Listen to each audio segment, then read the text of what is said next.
Bonjour. Alors ici, nous allons vous montrer comment programmer un gradateur RH503. Ici, nous avons une ampoule de DEL filament graduable et on va montrer comment la graduer avec un gradateur RH503. Donc, si ici, j'enlève ma plaque décorative en arrière, j'ai ici la programmation que je peux toucher pour le gradateur.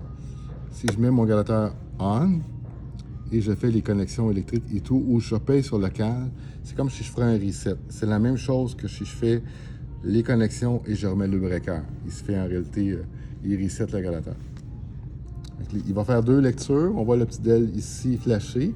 On touche à rien. On attend que le DEL arrête de flasher. Ça se fait assez vite. Actuellement, il a arrêté de flasher. On vérifie notre gradation, notre ampoule. On voit qu'elle est graduable. Mais on voit qu'elle est quand même assez puissante quand ici je suis aux eaux minimum.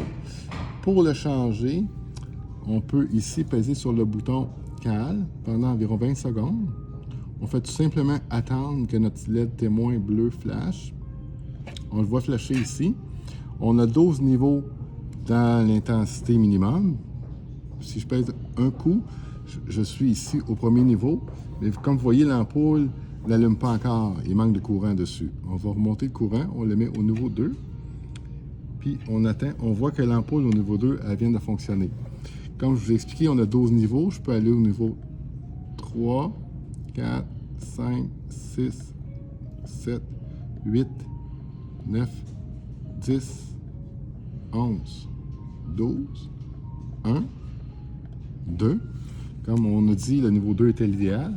On a notre niveau 2 ici. Puis pour enregistrer notre niveau, on pèse ici encore sur le petit bouton jusqu'à temps que le petit LED bleu arrête de flasher. Vous voyez ici, il est arrêté de flasher.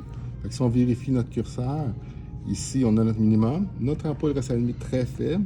On éteint, on rallume. On attend quelques secondes. Comme vous voyez, l'ampoule vient d'allumer. C'est l'avantage d'avoir une gradation comme ça, dans un gradateur comme ça. On a aussi le petit bouton en haut qui sert à inverser la phase. On peut faire le test. Là, on marche en reverse phase. Vous voyez, l'ampoule est réallumée à la même intensité. Il y a certaines ampoules qui vont mieux fonctionner en reverse phase. Dans le cas présent, l'ampoule fonctionne en phase ordinaire ou en reverse phase. Vous pouvez vérifier aussi en reverse phase le niveau du bruit des triacs à l'intérieur. Parce que s'il y a de l'électronique, si ça oscille en phase ordinaire, on travaille en reverse phase, votre produit va être beaucoup plus durable.